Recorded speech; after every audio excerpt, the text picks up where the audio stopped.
नमस्कार. 9:30च्या बातमीपत्रात मी योगेश कोलते आपलं स्वागत करतो. सुरुवातीला एक नजर ठळक बातम्यांवर. माध्यमिक शालांत परीक्षा अर्थात 10वीचा निकाल उद्या जाहीर होणार.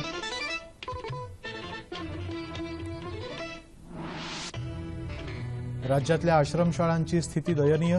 देखभालीचा निधी वापराभावी पडूनच मुंबई उच्च न्यायालयानं ओढले ताशेरे. कृषी कर्ज माफ करण्याची घोषणा केलेल्या राज्यांनी आवश्यक निधीची तरतूद स्वतः करावी. वित्तमंत्री अरुण जेटली यांची स्पष्टोक्ती.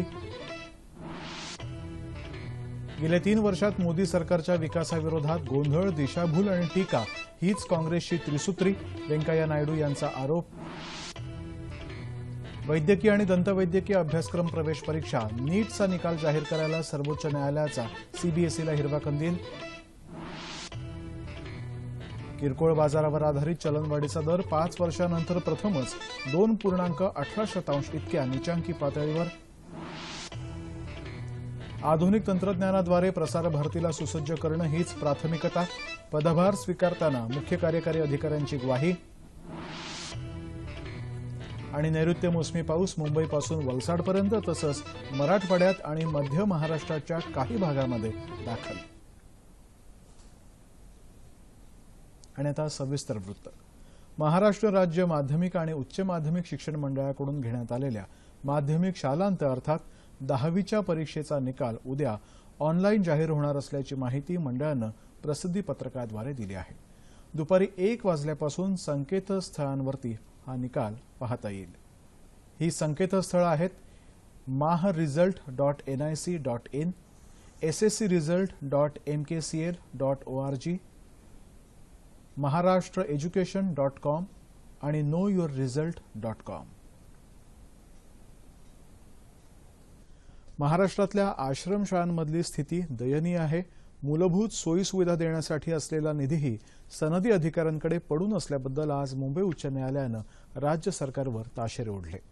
न्यायमूर्ती RM सावंत आणि साधना जाधव यांच्या खंडपीठानं रवींद्र तळपे यांच्या जनहित याचिकेवरील सुनावणी दरम्यान हे ताशेरे ओढले. आश्रमशाळांमध्ये मूलभूत सोयीची कमतरता असल्यानं मुलांचा मृत्यू ओढवत असल्याचं या जनहित याचिकेत म्हटलं आहे.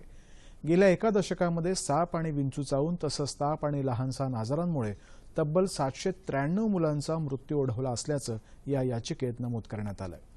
या प्रकरणात लक्ष घालण्यासाठी राज्य सरकारनं गेल्या मे महिन्यात स्थापन केलेल्या समितीबद्दल न्यायालयाला 1 आठवड्याच्या आत माहिती द्यावी असे निर्देश अतिरिक्त सरकारी वकील FR शेख यांना खंडपीठानं दिले आहेत. राज्यातल्या शेतकऱ्यांना खरीपासाठी करण्यात येणारा पतपुरवठा सार्वजनिक क्षेत्रातल्या बँकांद्वारे करायचा निर्णय सरकारनं घेतला आहे.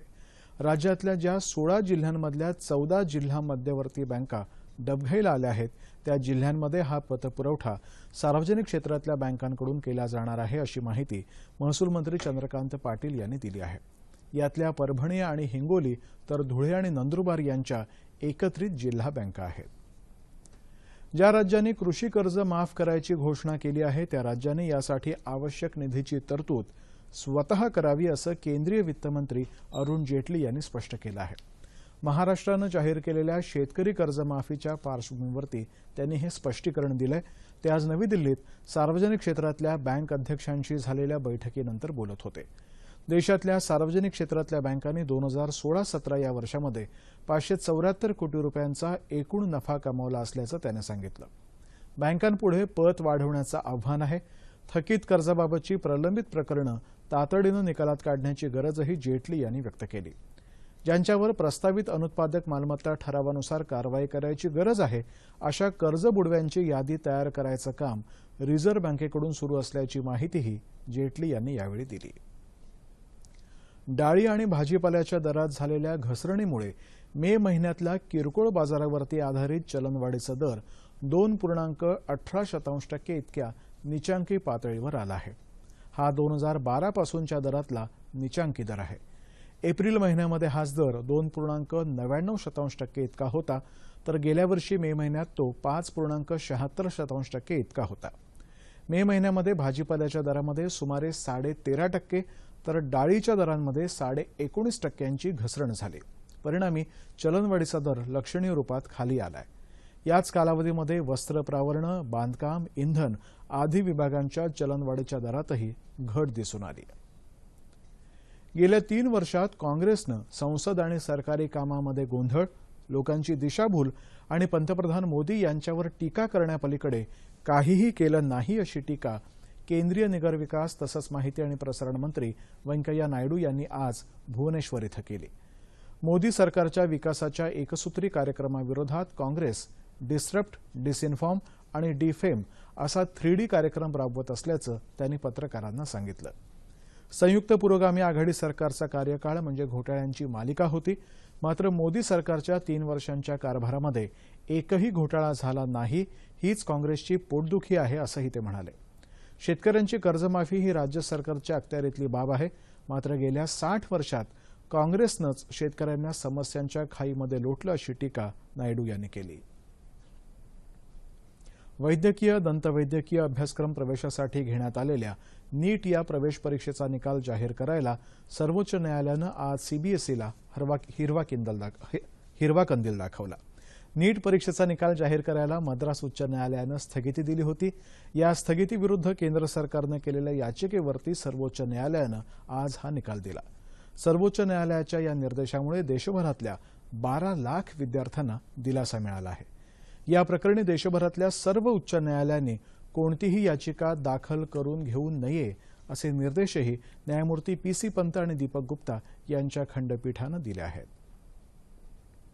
जम्मू काश्मीरमधल्या हिंदवाडा इथून लष्करानं हिजबुल मुजाहिदीनच्या 2 दहशतवाद्यांना आज ताब्यात घेतलं.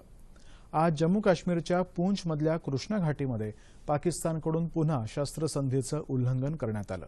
पाकिस्तानी सैन्यानं नियंत्रण रेषेजवळ सकाळी 6:30 वाजता स्वयंचलित शस्त्रास्त्र आणि उखळी तोफांचा मारा केला. भारतीय सैन्यानं पाकिस्तानला चोख प्रत्युत्तर दिलं. पाकिस्तानकडून वारंवार शस्त्रसंधी उल्लंघनाला चोख प्रत्युत्तर देण्यास भारतीय लष्कर सक्षम आहे आणि ते चोख प्रत्युत्तर देत आहे असं पंतप्रधान कार्यालयाचे राज्यमंत्री डॉ. जितेंद्र सिंग यांनी दूरदर्शनला सांगितलं. लष्कर सध्या ज्या पद्धतीनं प्रत्युत्तर देत आहे अशी कारवाई यापूर्वी कधीही करण्यात आली नव्हती असं सांगत या कारवाईचे गंभीर परिणाम पाकिस्तानवर दिसून येत आहेत असं ते म्हणाले. सरकारनं सैन्याला दिलेल्या पूर्ण अधिकारांमुळे सैन्य दलाचं मनोबलही उंचावलं असल्याचं सिंग यांनी सांगितलं. राष्ट्रपतीपदाच्या निवडणुकीसाठी सहमतीनं उमेदवार निश्चित करण्यासाठी तसंच राष्ट्रीय लोकशाही आघाडीतील घटक पक्ष आणि इतर पक्षांशी चर्चा करण्यासाठी भारतीय जनता पार्टीचे राष्ट्रीय अध्यक्ष अमित शहा यांनी 3 सदस्यांच्या समितीची स्थापना केली आहे. राजनाथ सिंह, अरुण जेटली आणि व्यंकय्या नायडू यांचा या समितीमध्ये समावेश आहे. राष्ट्रपतीपदासाठी 17 जुलैला निवडणूक होईल तर मतमोजणी 20 जुलैला होईल. केवळ अतिवृष्टी किंवा दुष्काळी परिस्थितीमध्ये शेतकऱ्यांना नुकसान भरपाई देण्याच्या तुलनेमध्ये पंतप्रधान नरेंद्र मोदी यांनी आणलेली प्रधानमंत्री पीक विमा योजना म्हणजे शेतकऱ्यांभोवतीचं संरक्षण कवच असल्याचं राज्याचे कृषीमंत्री पांडुरंग फुंडकर यांनी म्हटलं आहे. केंद्र सरकारला 3 वर्ष पूर्ण झाल्यानिमित्तानं केंद्र सरकारनं या 3 वर्षात कृषी क्षेत्रासाठी केलेल्या कामांची माहिती त्यांनी बुलडाण्यात आज आयोजित करण्यात आलेल्या सबका साथ सबका विकास या कार्यक्रमात दिली. यावेळी त्यांनी सिंचन आणि वीज उपलब्धतेसाठी केलेल्या कामांचा आढावाही घेतला. राज्य शासनानं काल अल्पभूधारक शेतकऱ्यांना कर्जमाफी देण्याचा निर्णय जाहीर केला. त्याचा फायदा कोरडवाहू शेतकऱ्यांना होईल असं मत त्यांनी व्यक्त केलं. येत्या 25 जुलैपर्यंत शेतकऱ्यांची सरसकट कर्जमाफी झाली नाही तर विधानभवनावर शेतकऱ्यांचा विराट मोर्चा काढणार असल्याचा इशारा शिवसेनेचे नेते खासदार संजय राऊत यांनी दिला आहे. ते आज जळगाव जिल्ह्यातल्या पाचोरा इथं शिवसेनेच्या वतीनं आयोजित शेतकरी मेळाव्यात बोलत होते. शेतकऱ्यांचा 7/12 कोरा झालाच पाहिजे हीच शिवसेनेची प्रमुख मागणी असल्याचं त्यांनी सांगितलं. राज्यामध्ये शेतकरी कर्जमुक्तीचा निर्णय शिवसेनेच्या दबावानंच घेतला गेला असं राऊत यांनी आज धुळ्यामध्ये शिवसेनेच्या संपर्क अभियानानिमित्त कार्यकर्त्यांशी संवाद साधताना सांगितलं. शिवसेनेमध्ये गटबाजीला थारा नाही असंही त्यांनी यावेळी स्पष्ट केलं. शेतकऱ्यांना कर्जमाफी देण्याच्या निर्णयाचं सांगली जिल्ह्यातल्या शेतकऱ्यांनी आज इस्लामपूर इथं मिरवणूक काढून स्वागत केलं. या मिरवणुकीमध्ये शेतकरी नेते राजू शेट्टे सहभागी झाले होते. देशातल्या शेतकरी संघटनांची बैठक येत्या 16 तारखेला दिल्लीत होणार आहे. शेतकऱ्यांचा दबावगट तयार करण्याचा आमचा प्रयत्न असल्याचं राजू शेट्टी यांनी यावेळी सांगितलं। कर्जमाफीचा तपशील अजून ठरायचा असला तरी खरीप हंगामासाठी नवं कर्ज मिळेल, पण 7/12 कोरा करा ही आमची प्रमुख मागणी कायम राहणार असल्याचंही त्यांनी यावेळी स्पष्ट केलं। सरसकट कर्जमाफीला तत्वतः मान्यता देऊन उपयोग नाही, तर 24 राष्ट्रीयकृत बँका, 30 जिल्हा बँका आणि 6 सहकारी बँकांकडे राज्य सरकारनं 3 ते 4 हजार कोटी रुपये वर्ग केले तरच शेतकऱ्यांच्या खरीप हंगामाला सुरुवात होईल, असं माजी मुख्यमंत्री पृथ्वीराज चव्हाण यांनी म्हटलंय। ते आज कराड इथं पत्रकार परिषदेत बोलत होते। 7/12 कोरा होण्यासाठी वेळ घालवण्यापेक्षा तातडीनं कर्ज उपलब्ध करून देणं महत्त्वाचं आहे, असं ते म्हणाले। अकोल्याच्या पंजाबराव कृषी विद्यापीठाकडून विकसित करण्यात आलेलं ब्रॉड बेस फरो अर्थात बीपीएफ या ट्रॅक्टर चलित यंत्राच्या सहाय्यानं बुलडाण्यातल्या शेतकऱ्यांनी पेरणी करायला सुरुवात केली। बीबीएफ टेक्नॉलॉजी म्हणजे रुंद बारंबासरी यंत्र असून हे ट्रॅक्टर चालित आहे। या यंत्रामुळे पेरणी करताना बियाण्यांची बचत होऊन पिकाच्या उत्पन्नामध्ये दुपटीनं वाढ होते। त्यामुळे बहुतांश शेतकरी या यंत्राच्या सहाय्यानं पेरणी करत आहेत।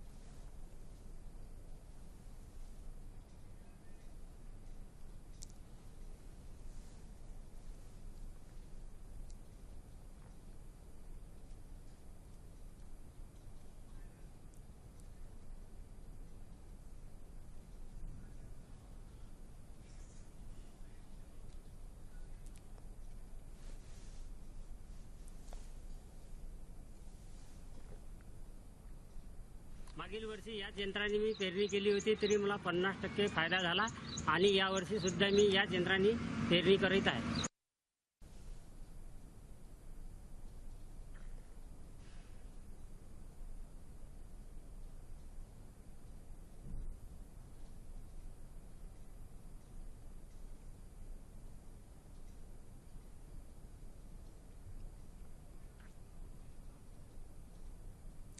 या यंत्राच्या खरेदीसाठी शेतकऱ्यांना राज्य सरकारकडून अनुदान देण्यात आले। जिल्ह्यातल्या जळगाव जामोदच्या कृषी विज्ञान केंद्राद्वारे शेतकऱ्यांना या यंत्राबाबत मार्गदर्शनही करण्यात येत आहे। शेतकऱ्यांच्या उत्पन्नामध्ये निश्चित रूपाने वाढ होण्यासाठी ही यंत्रणा उपयोगी ठरेल। जास्तीत जास्त शेतकऱ्यांनी याचा अवलंब करावा असं आवाहन कृषी शास्त्रज्ञांनी केलं आहे। मुंबई मराठी पत्रकार संघाच्या वतीनं दरवर्षी देण्यात येणाऱ्या पत्रकारिता पुरस्कारांची आज मुंबईमध्ये घोषणा करण्यात आली। संपादक आणि ज्येष्ठ पत्रकार म्हणून प्रदीर्घ कामगिरीबद्दल दिला जाणारा मधुकर रावकर स्मृती पुरस्कार पंढरपूर इथल्या दैनिक पुढारी संचारचे संपादक बाळासाहेब बडवे यांना देण्यात येणार आहे। समतानंद अनंतहरी गद्रे पुरस्कारासाठी नाशिकचे पत्रकार मुक्तेश्वर मुनशेट्टीवार यांची, तर वृत्त छायाचित्रकार अरुण कुलकर्णी यांची तोलाराम कुकरेजा पुरस्कारासाठी, कविवर्य भालचंद्र खांडेकर पुरस्कारासाठी ज्येष्ठ मुद्रित शोधक राजाराम सावंत यांची निवड करण्यात आली आहे। या पुरस्कारांचं वितरण 21 जून या पत्रकार संघाच्या वर्धापन दिनी करण्यात येणार आहे। मुलांच्या सर्वांगीण विकासाचा आणि त्यांना सुसंस्कारित करण्याचा ध्यास घेणाऱ्या साने गुरुजी यांच्या 67व्या पुण्यतिथीनिमित्त साने गुरुजी बालविकास मंदिरातर्फे आज मुंबईत एका व्याख्यानाचं आयोजन करण्यात आलं होतं।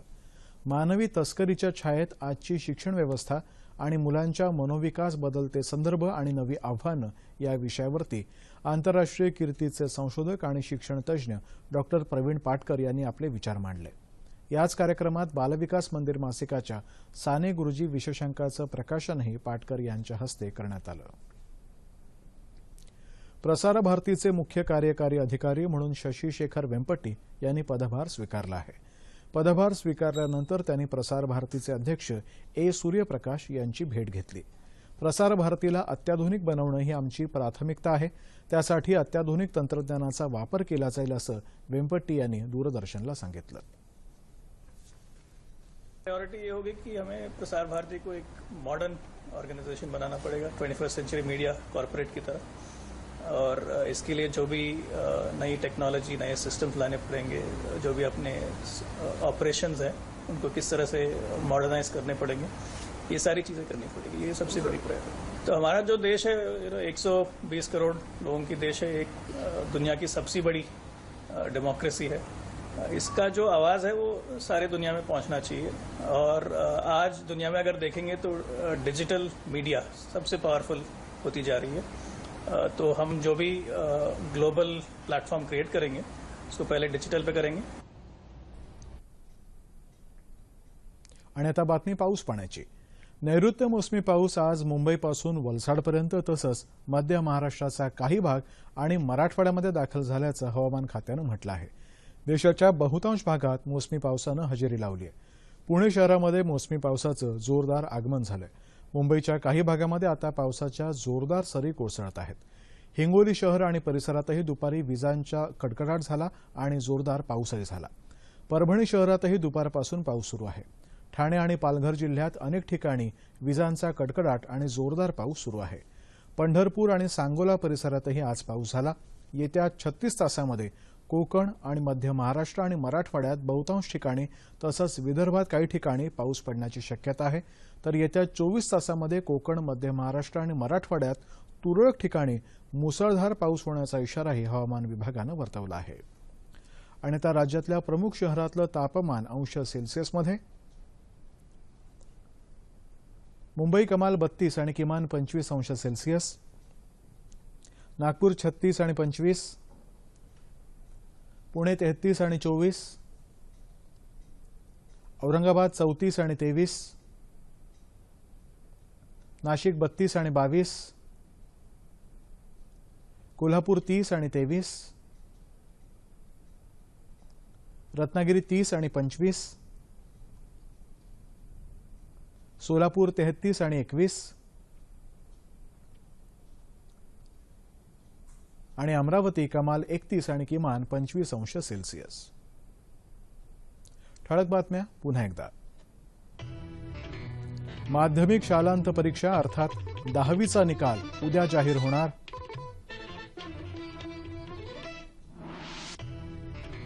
राज्यातल्या आश्रमशाळांची स्थिती दयनीय. देखभालीचा निधी वापराअभावी पडूनच मुंबई उच्च न्यायालयानं ओढले ताशेरे. कृषी कर्ज माफ करण्याची घोषणा केलेल्या राज्यांनी आवश्यक निधीची तरतूद स्वतः करावी. वित्तमंत्री अरुण जेटली यांची स्पष्टोक्ती. गेल्या 3 वर्षात मोदी सरकारच्या विकासाविरोधात गोंधळ, दिशाभूल आणि टीका हीच काँग्रेसची त्रिसूत्री. व्यंकय्या नायडू यांचा आरोप. वैद्यकीय आणि दंतवैद्यकीय अभ्यासक्रम प्रवेश परीक्षा नीटचा निकाल जाहीर करायला सर्वोच्च न्यायालयाचा सीबीएसईला हिरवा कंदील. किरकोळ बाजारावर आधारित चलनवाढीचा दर 5 वर्षांनंतर प्रथमच 2.18% इतक्या नीचांकी पातळीवर. अत्याधुनिक तंत्रज्ञानाद्वारे प्रसार भारतीला सुसज्ज करणं हीच प्राथमिकता.